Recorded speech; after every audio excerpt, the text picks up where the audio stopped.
Nous sommes avec Guillaume Jobin, l'auteur de Route d'Enfa et Route des Aers, qui va nous faire un petit pitch et nous donner envie de lire ses livres.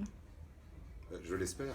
Alors j'ai commencé par Route des Aers qui est sorti l'année dernière au Maroc et qui est pour moi le premier roman d'espionnage écrit au Maroc, mais écrit du Maroc aussi. C'est-à-dire que dans mon livre, le héros, c'est le Maroc, c'est les services marocains.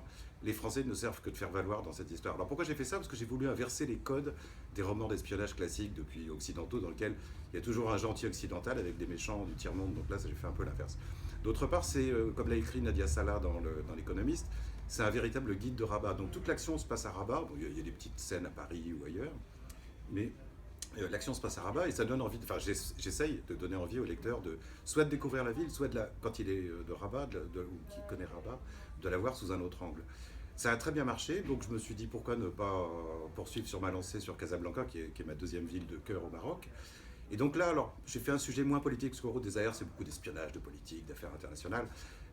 Route d'Enfa, on est vraiment dans la capitale économique du Maroc, avec des méchants industriels, des méchants journalistes, ce sont des milieux que je connais bien, évidemment, qui sont inventés, évidemment. Et puis, toujours pas des gentils Marocains, mais des Marocains efficaces qui vont essayer de faire en sorte qu'on n'attaque pas ce qui fait, dans ce livre-là, en tout cas, le patrimoine immatériel du Maroc, qui est un sujet qui me tient à cœur. Merci Guillaume. Je vous en prie.